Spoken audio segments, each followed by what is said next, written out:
കണ്ടിന്യൂവേഷനാണ്, square footing ആണ് നമ്മൾ കഴിഞ്ഞ പ്രോബ്ലം ചെയ്തുകൊണ്ടിരുന്നത്. അപ്പോൾ അതിൻ്റെ maximum allowable shear stress calculate ചെയ്യേണ്ട ഇക്വേഷൻ നമ്മൾ എടുത്തിട്ടുണ്ടായിരുന്നു. 0.25√FCK പേജ് നമ്പർ 59 പറഞ്ഞു. ഓക്കെ, അപ്പം നമുക്ക് FCKയുടെ വാല്യൂ അറിയാം, 20 ആണ്. നമ്മൾ ചെയ്യുന്ന സമയത്ത് 1.118 Newton/mm² എന്ന് കിട്ടും. അടുത്തത് ടോസിറ്റി കാൽക്കുലേറ്റ് ചെയ്യണം. K/S ടോസി ആണ് വരുന്നത്.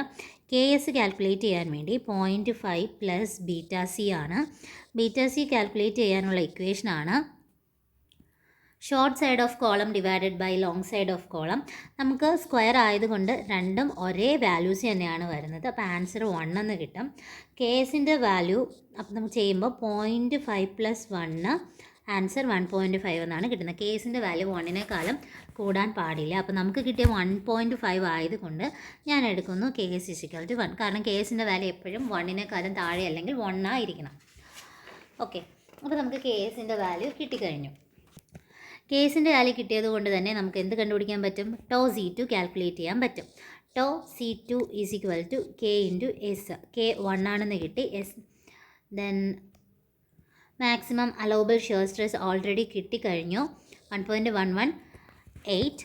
നമുക്ക് ആൻസർ 1.118 Newton/mm² എന്നാണ് കിട്ടുന്നത്. ഓക്കെ, അടുത്തത് നമ്മൾ VC2 കാൽക്കുലേറ്റ് ചെയ്യുകയാണ്. അതിന് ടോ C2 × ഏരിയ ആണ് വരുന്നത്. ടോ C2 നമ്മളിപ്പോൾ കണ്ടുപിടിച്ച് വെച്ചതേ ഉള്ളൂ. ദെൻ അതിൻ്റെ യൂണിറ്റ് കൺവേർട്ട് ചെയ്യുക. അതിനുശേഷം പെരിമീറ്റർ × D ചെയ്താൽ മതി.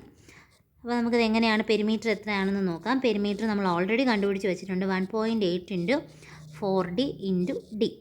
ഓക്കെ, നമുക്ക് ചെയ്ത് വരുമ്പം 2012.4D + 4472D² എന്ന് കിട്ടും. ഇനി ആദ്യത്തെ ഇതിൽ ചെയ്ത പോലെ തന്നെ VU2 = VC2 എടുക്കുക. രണ്ട് ഇക്വേഷനും കൂടെ ഇക്വേറ്റ് ചെയ്യുക. ഇക്വേറ്റ് ചെയ്യുമ്പോൾ നമുക്ക് ആൻസർ കിട്ടും. ഡിയുടെ ആൻസർ 367 mm എന്നാണ് കിട്ടുന്നത്. ഇനി അടുത്ത സ്റ്റെപ്പിലോട്ട് പോകാം. സ്റ്റെപ്പ് 4 എന്ന് പറയുന്നത് depth of footing by bending moment.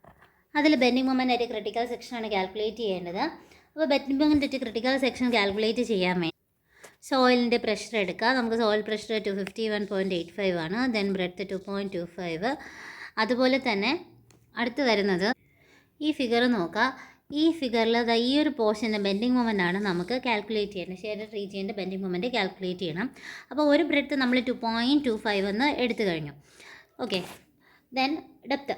ഇനി നമുക്ക് കാൽക്കുലേറ്റ് ചെയ്യേണ്ട ഈ ഒരു പോർഷൻ കാൽക്കുലേറ്റ് ചെയ്യണം. ഈ ഒരു പോർഷൻ കാൽക്കുലേറ്റ് ചെയ്യാൻ വേണ്ടി 2.25 നിന്ന് എന്ത് ചെയ്യുക? 0.45 മൈനസ് ചെയ്യുക. അത് രണ്ട് വശത്ത് നമ്മളിപ്പോൾ 0.45 ചെയ്യുന്ന സമയത്ത് ഈ രണ്ട് സൈഡുമാണ് കിട്ടുന്നത്. അപ്പോൾ രണ്ട് സൈഡ് കിട്ടുമ്പോൾ /2 ചെയ്യുക.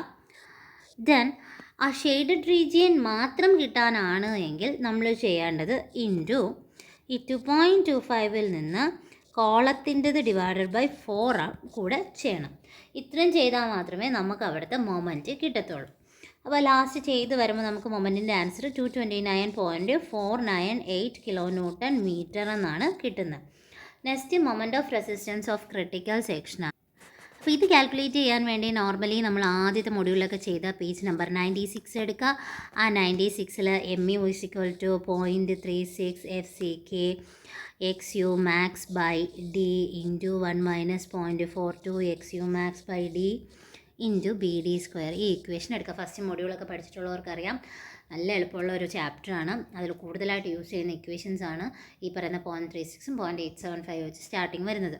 ഓക്കെ, ഇതിൽ ചെയ്യുന്ന സമയത്ത് XU max/D കണ്ടുപിടിക്കാൻ വേണ്ടി നമ്മൾ പേജ് നമ്പർ 70 എടുത്താൽ മതി. ബാക്കിയുള്ള വാല്യൂസ് വെച്ചിട്ട് നമ്മൾ കാൽക്കുലേറ്റ് ചെയ്യാം. ഇതിൽ എന്താണ് കാൽക്കുലേറ്റ് ചെയ്യുന്നതെന്ന് ചോദിച്ചാൽ മാറിപ്പോരുത്. മൊമെൻ്റ് അല്ല, ഡി ആണ് കാൽക്കുലേറ്റ് ചെയ്യുന്നത്. മൊമെൻറ്റിൻ്റെ വാല്യൂ ഉണ്ട്. അപ്പോൾ മൊമെൻറ്റിൻ്റെ വാല്യൂ എനിക്ക് 229.498 ആണുള്ളത്. അപ്പോൾ × 10⁶ യൂണിറ്റ് മാറ്റണം.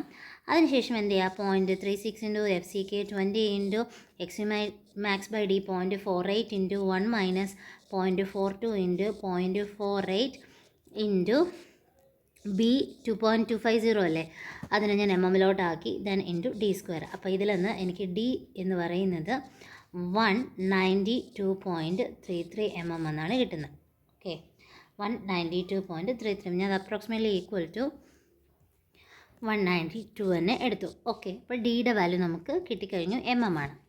ഇനി നമുക്കുള്ളതെന്ന് വെച്ചാൽ വൺ വേ ഷിയർ കണ്ടുപിടിച്ചു, 2 വേ ഷിയർ കണ്ടുപിടിച്ചു, ബെൻഡിങ് മൊമെൻറ്റ് കണ്ടുപിടിച്ചു. ഈ മൂന്നിൻ്റെയും ലീസ്റ്റ് വാല്യൂ ഏതാണോ അതാണ് നമ്മൾ സെലക്ട് ചെയ്യേണ്ടത്. ഈ മൂന്നിലും ഗ്രേറ്റർ വാല്യൂ 370.45 ആണ്. അതിന് അപ്രോക്സിമേറ്റ്ലി ഈക്വൽ ടു 400 mm ആയിട്ട് എടുത്തു. ഓക്കെ, ദെൻ നിങ്ങൾക്ക് വേണമെങ്കിൽ 375 mm ആയിട്ടും എടുക്കാം. ഇനി അടുത്തുള്ളതെന്ന് വെച്ചാൽ ഞാൻ ഒരു ടേക്ക് 16 mm ഡയാബാർസ് ആണ് യൂസ് ചെയ്യുന്നതെന്ന് അസ്യൂം ചെയ്യുകയാണ്. 16 mm ഡയാബാർസ് ആൻഡ് ഒരു ക്ലിയർ കവർ കൂടെ, ഫ്ലൂട്ടിംഗ് ആണ്, അതുകൊണ്ട് ക്ലിയർ കവർ കൂടുതൽ കൊടുക്കുക. 75 mm ക്ലിയർ കവറും പ്രൊവൈഡ് ചെയ്യുന്നു. അപ്പോൾ ഞാൻ എടുക്കുന്ന ബാറിൻ്റെ ഡയമീറ്റർ 16 mm ക്ലിയർ കവർ എന്ന് പറയുന്നത് 75 mm ആണ് എടുക്കുന്നത്. ഇനി ഇത് ഉണ്ടെങ്കിൽ നമുക്ക് എന്ത് കണ്ടുപിടിക്കാൻ പറ്റും? ഓവറോൾ ഡെപ്ത് എന്ന് വെച്ചാൽ ക്യാപിറ്റൽ ഡി.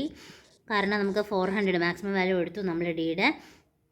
ഡി നമുക്കുണ്ട്, സ്മോൾ ഡി ഉണ്ട്, പ്ലസ് ക്ലിയർ കവർ ഉണ്ട്, ഡയമീറ്റർ അതിൻ്റെ ഹാഫ് എടുക്കുന്ന സമയത്ത് നമുക്ക് എന്ത് കിട്ടും?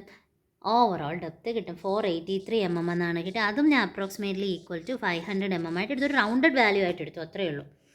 ഇനി ഇപ്പം ഈ കണ്ടുപിടിച്ചത് ഓൾറെഡി നമ്മൾ സ്റ്റെപ്പ് ബൈ സ്റ്റെപ്പായിട്ട് കണ്ടുപിടിച്ച എഫക്റ്റീവ് ഡെപ്ത്. ഇനി ഒരു പുതിയ എഫക്റ്റീവ് ഡെപ്ത് ഞാൻ കണ്ടുപിടിക്കുന്നത് new effective depth is equal to ഈ കിട്ടിയ ക്യാപിറ്റൽ ഡിയിൽ നിന്നും എന്ത് ചെയ്യുക? ആ പറയുന്ന clear cover minus diameter by 2 ചെയ്താൽ നമുക്ക് എഫക്റ്റീവ് ഡെപ്ത് കിട്ടും. 417 mm ആണ് എഫക്റ്റീവ് ഡെപ്ത്. ഇത്രയേ ഉള്ളൂ ഈ സ്റ്റെപ്പ്. അടുത്ത സ്റ്റെപ്പ് എന്ന് പറയുന്നത് ഏരിയ ഓഫ് റീഇൻഫോഴ്സ്മെൻ്റ് ആണ്. അടുത്ത് നമ്മൾ ഏരിയ ഓഫ് സ്റ്റീൽ കാൽക്കുലേറ്റ് ചെയ്യാൻ വേണ്ടി പേജ് നമ്പർ 96 തന്നെ എടുക്കുക. പേജ് നമ്പർ 96-ലെ 0.87 AST നിന്ന് സ്റ്റാർട്ട് ചെയ്യുന്ന നമ്മുടെ മൊമെൻറ്റിൻ്റെ ഇക്വേഷൻ എടുക്കുക. എന്നിട്ട് അതിൽ നിന്ന് നമ്മൾ ഏരിയ ഓഫ് റീഇൻഫോഴ്സ്മെൻറ്റ് കണ്ടുപിടിക്കുക. കാരണം ബാക്കി ഡീറ്റെയിൽസിനെല്ലാം നമ്മുടെ കയ്യിലുണ്ട്. അപ്പോൾ നമ്മൾ അത് ചെയ്യുന്ന സമയത്ത് ASTയുടെ വാല്യൂ എന്ന് പറയുന്നത് 1579.48 mm² എന്നാണ് കിട്ടുന്നത്. ഓക്കെ, അപ്പോൾ നമ്മൾ പ്രൊവൈഡ് ചെയ്തത് കിട്ടിക്കഴിഞ്ഞു. ഇനി ഞാൻ AST റിക്വയർഡ് ആണ് കൊടുക്കാൻ പോകുന്നത്. AST ഓർ PT എന്ന് എഴുതാം, റിക്വയർഡ്. അപ്പോൾ റിക്വയർഡ് ആയിട്ടുള്ളത് 100 AST ബൈ BD ചെയ്താൽ മതി. 100 ഇൻറ്റു AST നമുക്കിപ്പോൾ കിട്ടിയത് 1579.48 ഡിവൈഡഡ് ബൈ 2 ഓൾറെഡി നമ്മൾ കണ്ടുപിടിച്ച് വെച്ചിട്ടുണ്ട്. ഡിയും നമുക്കറിയാം. ചെയ്യുന്ന സമയത്ത് 0.1683 ആണ് കിട്ടുന്നത്. Is less than PT required ആണ്. സോ എന്താണ്? സേഫ് ആണെന്ന് കിട്ടി. നമുക്ക് കണ്ടീഷൻ സേഫ് ആണെന്ന് കിട്ടി. അടുത്ത് നമ്മൾ കാൽക്കുലേറ്റ് ചെയ്യേണ്ടത് ആക്ച്വൽ ഏരിയ ഓഫ് സ്റ്റീലിൻ്റെ ആക്ച്വൽ ഏരിയ കാൽക്കുലേറ്റ് ചെയ്യണം. അതിൻ്റെ ഇക്വേഷനാണ് PT into B into D by 100. PT നമ്മൾ അസ്യൂം ചെയ്ത് എടുത്തിട്ടുണ്ട് 0.25, B നമ്മൾ കണ്ടുപിടിച്ച് വച്ചിട്ടുണ്ട്, ഡിയും നമ്മൾ കണ്ടുപിടിച്ച് വെച്ചിട്ടുണ്ട്. ദെൻ 100 ചെയ്യുന്ന സമയത്ത് 2345.625 mm² എന്നാണ് കിട്ടുന്നത്. ഇനി ഇതിൻ്റെ മിനിമം റീഇൻഫോഴ്സ്മെൻറ്റ് ചെക്ക് ചെയ്യണം. Check minimum reinforcement. അതിനുവേണ്ടി നമ്മുടെ കോഡ് ബുക്കിൽ തന്നെ ഉണ്ട് 0.12% of total cross sectional area. ആദ്യം പെർസെൻറ്റേജ് മാറ്റാം. So total cross section area എന്ന് പറയുന്നത് നമുക്ക് 2250 ആണ് ബ്രെഡ്ത്ത്. ദെൻ ടോട്ടൽ ഡെപ്ത് എന്ന് പറയുന്നത് 500 ആണെന്നറിയാം. ആൻസർ 1350 mm² എന്ന് കിട്ടും. അതെന്ന് പറയുന്നതും AST റിക്വയർഡിനേക്കാളും കുറവാണ്. അതുകൊണ്ട് തന്നെ എന്താണ്? സേഫാണ്. AST റിക്വയർഡിനേക്കാളും കുറവായതുകൊണ്ട് സേഫാണ്. അപ്പോൾ ഇത്രയും കിട്ടിക്കഴിഞ്ഞാൽ നമ്മൾ അടുത്ത് ചെയ്യേണ്ടതെന്ന് പറയുമ്പോൾ സ്പേസിങ് ഓഫ് ബാറാണ്. ബാർസിൻ്റെ സ്പേസിങ് കാൽക്കുലേറ്റ് ചെയ്യണം. അതിന് B into π/4 into D² divided by actual AST അല്ലെങ്കിൽ ആക്ച്വൽ ഏരിയ. B നമുക്കറിയാം 2250 ഇൻറ്റു D π/4 ഇൻറ്റു 16² ആണെന്നറിയാം. Divided by actual area 2345.625. Answer 192.8 mm² എന്നാണ് കിട്ടുന്നത്. ഓക്കെ, അപ്പോൾ നമുക്ക് എങ്ങനെ എഴുതാൻ പറ്റും? Provide 16 mm dia bars at 190 mm centre to centre in each direction. അടുത്ത സ്റ്റെപ്പ് എന്ന് പറയുന്നത് ചെക്ക് ഫോർ ഡെവലപ്മെൻറ്റ് ലെങ്ത് ആണ്. ഡെവലപ്മെൻറ്റ് ലെങ്ത് കാൽക്കുലേറ്റ് ചെയ്യാൻ page number 42 clause 26.2.1 okay, 26.2.1 development length calculate ചെയ്യേണ്ട ഇക്വേഷൻ ഉണ്ട്. അതുപോലെ ടോപ്പ് BD കാൽക്കുലേറ്റ് ചെയ്യാൻ എന്താണെന്നും പറഞ്ഞിട്ടുണ്ട്. ഓക്കെ, അത് വെച്ച് വേണം ചെയ്യാൻ. ടോബി ഡി കാൽക്കുലേറ്റ് ചെയ്യാൻ 26.2.1.1 എടുത്താൽ മതി. നമുക്ക് തന്നിരിക്കുന്ന ഗ്രേഡ് ബേസ് ചെയ്തിട്ടുള്ള വാല്യൂ വേണം നമ്മൾ എടുക്കാൻ. അപ്പോൾ അതിലും ചെറിയൊരു വ്യത്യാസം അവിടെ പറഞ്ഞിട്ടുണ്ട്. ഈ ഒരു പോയിൻറ്റ്സ് അത് വായിക്കണം. For deformed bars conforming IS 1007-86 these values shall be increased by 60%. അത് പറഞ്ഞേക്കുന്ന ഡീഫോമബിൾ ബാസിനാണ്. ഡീഫോമബിൾ ബാസ് ആണെങ്കിൽ 60% ഇൻക്രീസ് ചെയ്യുമെന്ന് പറഞ്ഞിട്ടുണ്ട്. For bars in compression the values of bond stress in bars tension shall be increased by 25%. Okay, ഒന്ന് 60% increase ചെയ്യുമെന്ന്, ഒന്ന് 25% increase ചെയ്യുന്ന കാര്യമാണ് പറഞ്ഞേക്കുന്നത്. നമ്മൾ ഈ ഒരു കണ്ടീഷൻ ബേസ് ചെയ്ത് വേണം എടുക്കാൻ. Okay, LD = 5 sigma S by 4 tau BD. Sigma S എന്ന് പറയുന്നത് 0.87 FI ആണ് വരുന്നത്. അപ്പോൾ 0.87 FI ഇൻറ്റു 5 4 ഇൻറ്റു നമുക്ക് ആ ടേബിളിൽ നിന്ന് ടോ BD കിട്ടുന്നതെന്ന് പറഞ്ഞാൽ 20ക്ക് കറസ്പോണ്ടിങ് ഏതാണെന്ന് നോക്കാം. നമുക്ക് വരുന്നത് 1.2 ആണ്. ഓക്കെ, അപ്പോൾ ടോ BD 1.2 ആണ്. അതുപോലെ തന്നെ FE 415 ആണ് പറഞ്ഞേക്കുന്നത്. അത് ഡീഫോമബിൾ ബാർ ആണ്. ഡീഫോമബിൾ ബാർ ആയതുകൊണ്ട് തന്നെ അതിൻ്റെ ഒരു 60% ഇൻക്രീസ് ചെയ്യാൻ പറഞ്ഞിട്ടുണ്ട്. അപ്പോൾ അതുകൊണ്ട് തന്നെ ഞാൻ എന്ത് ചെയ്തു, ഒരു 100 ഉണ്ടെങ്കിൽ 100ൻ്റെ കൂടെ തന്നെ ആ ഒരു 60% ഇൻക്രീസ് ചെയ്യാണ്. സോ 160 എന്ന് കിട്ടും. അതിനെ ഞാൻ കൺവേർട്ട് ചെയ്ത് മാറ്റിയെടുത്തേക്കാണ് ചെയ്യുന്നത്. 1.6 എന്ന് കിട്ടും. യൂണിറ്റ് കൺവേർഷനായിട്ട് വന്നിട്ടുണ്ട്. ഓക്കെ, അപ്പോൾ നമുക്കിങ്ങനെയാണ് കിട്ടുന്നത്. ഇത് സോൾവ് ചെയ്യുന്ന സമയത്ത് 752.18 mm എന്നാണ് വരുന്നത്. ഇനി നമ്മളിതിൽ കാൽക്കുലേറ്റ് ചെയ്യേണ്ടത് അവൈലബിൾ ലെങ്ത് ഓഫ് ബാർ. ബാറിൻ്റെ അവൈലബിൾ ലെങ്ത് ആണ്. Available length of bar calculate ചെയ്യാൻ വേണ്ടി B മൈനസ് കോളത്തിൻ്റെ width. Okay, column width B എന്ന് പറയുന്നത് ഫൂട്ടിംഗ് ആണ്. ദെൻ കോളത്തിൻ്റെ ബ്രെഡ്ത്ത് ബൈ 2 മൈനസ് 75 ക്ലിയർ കവറാണ്. ഫൂട്ടിങ്ങിൻ്റെത് 2250 ആണ് വരുന്നത്. കോളത്തിൻ്റെത് 450 ആണ്. ബൈ 2 മൈനസ് 75 കവറിനാണ് വരുന്നത്. ചെയ്ത് വരുമ്പോൾ 825 എന്ന് കിട്ടും. ഇറ്റ്സ് ഗ്രേറ്റർ ദാൻ 752.18 mm ആണ് എങ്കിൽ എന്താണ്, സേഫ് ആണ്. 752.18 എന്ന് വെച്ചാൽ നമ്മുടെ ഡെവലപ്മെൻറ്റ് ഇപ്പോൾ കണ്ടുപിടിച്ചതിനേക്കാളും ഗ്രേറ്റർ ആണെങ്കിൽ സേഫ് ആണ്. ഇനി ലാസ്റ്റ് സെക്ഷനാണ്. ലാസ്റ്റ് സ്റ്റെപ്പ് എന്ന് പറഞ്ഞാൽ സ്റ്റെപ്പ് 7 റീഇൻഫോഴ്സ്മെൻറ്റ് ഡീറ്റെയിൽസ്.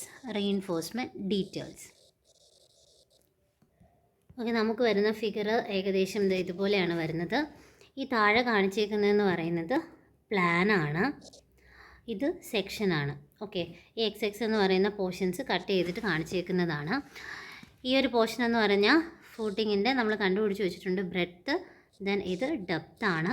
ഈ പറയുന്ന പോർഷനാണ് ക്ലിയർ കവർ എന്ന് പറഞ്ഞേക്കുന്നത്. ദെൻ ഈ ബാർസ് നമ്മൾ കാൽക്കുലേറ്റ് ചെയ്തിട്ടുണ്ട്. ഈ കണ്ടുപിടിച്ച ബാർ നമ്മൾ 160 mm × 190 mm centre to centre distance എന്ന് പറഞ്ഞിട്ടുണ്ട്. അതേ പോലെ തന്നെയാണ്, സെയിം തന്നെയാണ് ഈ വെർട്ടിക്കൽ ബാർ നമുക്ക് കിട്ടിയിട്ടുള്ളത്. ഇതറിയാമല്ലോ, 450 കോളത്തിൻ്റെ സൈസാണ്. ഇതേ സാധനത്തിൻ്റെ സെക്ഷനാണ് ഞാൻ ഈ മേളിൽ കാണിച്ചിരിക്കുന്നത്. ഇത് കോളം പോർഷനും ഇത് ഫൂട്ടിംഗ് ആണ്. ഫൂട്ടിങ്ങിൻ്റെ മെയിൻ ബാർ ഇതും, ദെൻ ഡിസ്ട്രിബ്യൂഷൻ ബാർ എന്ന് പറയുന്നത് ഈ ഒരു രീതിയിലാണ് കാണിച്ചേക്കുന്നത്. ഓക്കെ, ഫിഗർ ഇത്രയും കൂടെ വരയ്ക്കാം.